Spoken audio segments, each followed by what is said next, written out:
This is Hidden Killers with Tony Bruschi. Here now, Tony Bruschi. Some stories break all the rules of what we think people are capable of. And some stories remind us that the most dangerous people are often the ones we trust the most. Not because they earn it, but because they know exactly how to perform it.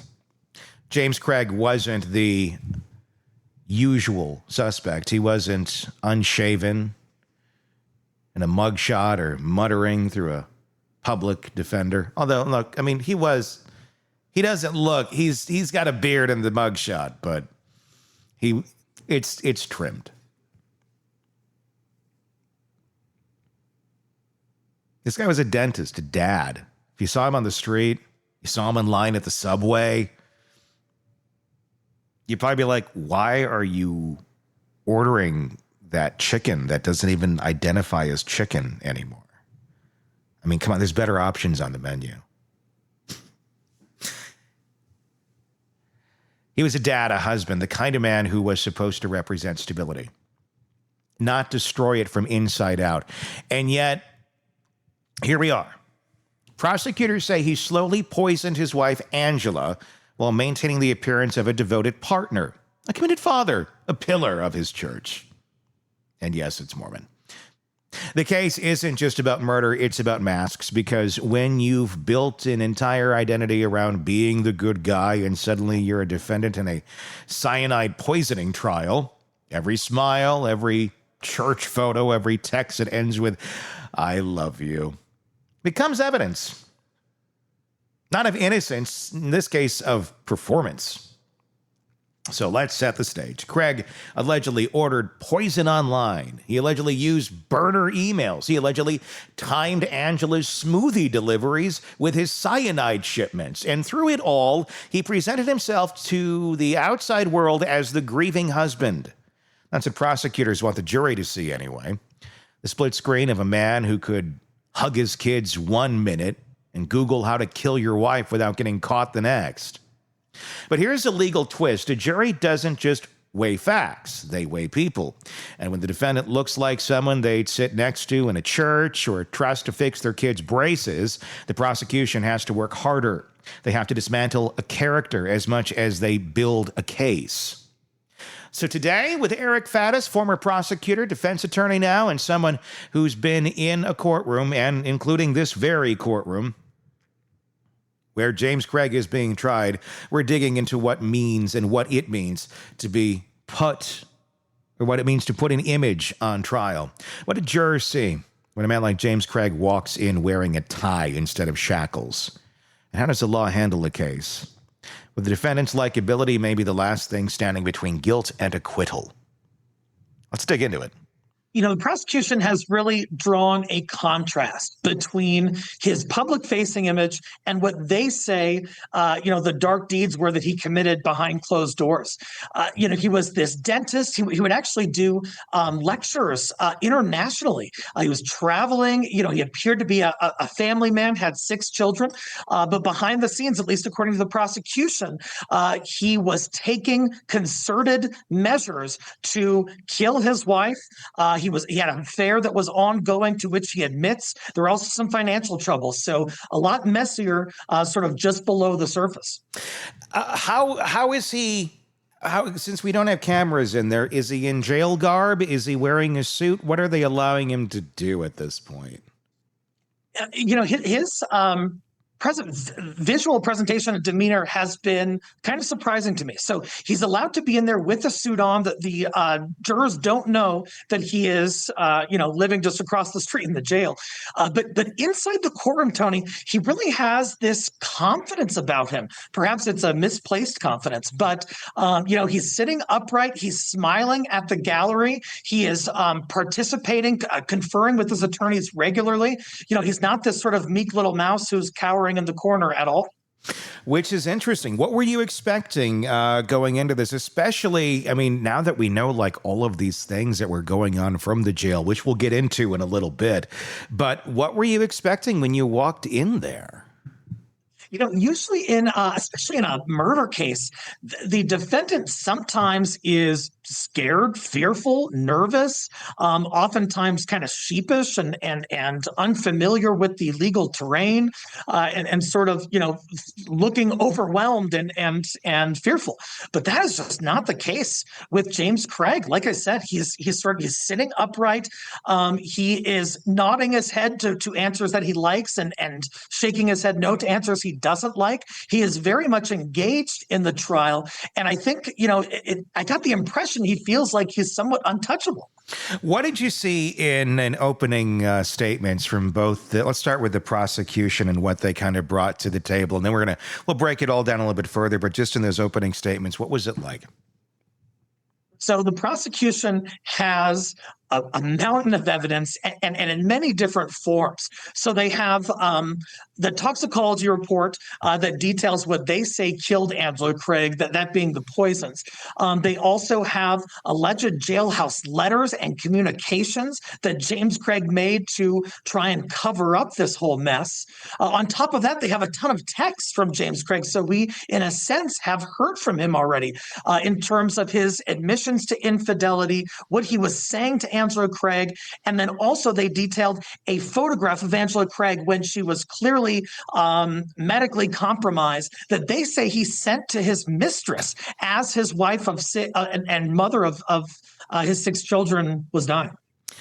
That right there is that's one of those where it's like, this might be the nail in your coffin, that little text right there. It's it's like the Koberger picture in the morning after, where it's like, that selfie, it just seals it worse than everything you've done. Obviously, though, he's coming across, and it sounds like he looks pretty professional. Obviously, if you're an attorney, you're going to want your client to look as best as they can visually in front of that jurors. How did jurors naturally give the benefit of the doubt to someone with Craig's kind of background? The stable the family man. He's out giving lectures, got the religious ties that he's rocking, and all that. It crumbles people's sense of safety and normalcy to think that that's the guy that went and, slowly poisoned his wife to death until she went brain dead. Yeah, I think that is certainly the case here. He kind of has a leg up, I would say, just based on that background. And during the defense's opening statement, they talked about that he is, devoutly religious, that he's a family man, was a quasi-successful dentist, depends on who you ask. But yeah, they really sort of painted a picture of him that was starkly contrasted with what the prosecution's opening said. And also, Tony, during defense's opening, they kind of went after Angela Craig, the alleged victim in this case, calling her manipulative and said there's going to be testimony to the effect that she was a manipulative person. We haven't yet seen that inside the courtroom. How do you think that's going to go? To go to the dead person and say, well, she was manipulative. Yeah, he was slipping her Visine by the gallon. It's kind of like, okay, yeah, you can be in an unhappy relationship. You can have a partner that's manipulative, but the way out isn't murdering them. That always seems like a weird defense to be bringing up, or even a point to bring up when the person is dead. I'm not sure how it moves the ball for a defense because their likely defense is going to be that Angela Craig was suicidal and somehow did this to herself. Mm-hmm. But being manipulative isn't required to draw that conclusion. A jury could draw that without sort of going after her character in that way. And you always, when you do that, risk insulting the jury, offending them. If this was, in fact, just a suicide by Angela Craig, you don't need to kind of pile on and make her look bad. And I don't think the jury's going to dig that. If there's one thing this interview has made clear, it's that image is everything. Until it isn't. James Craig spent years building his. A successful dental practice, a big family, respectable life, and for a while it worked. But trials like this tend to peel back all the polish. They put the curtain back on the curated identity, the community reputation, the charming exterior, and ask the jury to look harder. Because this isn't just about whether Craig killed Angela. It's about whether he managed to do it while everyone around him, including Angela herself, believed he was incapable of it. And that's the part that cuts deepest, not just the betrayal of a partner, but the betrayal of perception, of safety, of every text and touch. It now feels like part of a setup. For prosecutors, it's a huge advantage. They can convince a jury to throw out their instincts and trust the evidence. It's not easy. Jury doesn't like to believe that people like James Craig are capable of this. That's why so many get away. It goes against the grain, against the comforting lie that evil has a face we can recognize. And for the defense, this is the lifeline. They can lean into Craig's credibility, into his career, his kids, his calm demeanor. Then they might get jurors to hesitate just enough, just long enough. Because hesitation is the beginning of reasonable doubt. But here's where it gets interesting. Once the jury starts to accept that the mask might be a lie, everything else starts to shift. A timeline of text messages and hospital visits, it doesn't just look suspicious, it looks scripted. That grief in the ER, it starts to read like a theater. And the good guy image, it turns into something darker, a prop in a very intentional performance. So the stakes aren't just high, they're psychological. And this is where the trials are not won or lost, not just in evidence, but in narrative. And whether the jury believes they're looking at a man who made a mistake or a man who made a plan. Let me know your thoughts on the case thus far in the comment section. On YouTube, if you're not there already, search Hidden Killers with Tony Bruschi so you don't miss out on any of that and having your voice heard. If you're just listening to us on the podcast platforms, be sure to search us on YouTube so you don't miss any of us right there. We do greatly appreciate that. Hidden Killers with Tony Bruschi. Up next in our conversation, our next part going to be dropping for you tomorrow. We're going to be going deeper because the murder itself, if prosecutors are right, it wasn't loud, it wasn't messy, it was slow, steady, a controlled descent into death.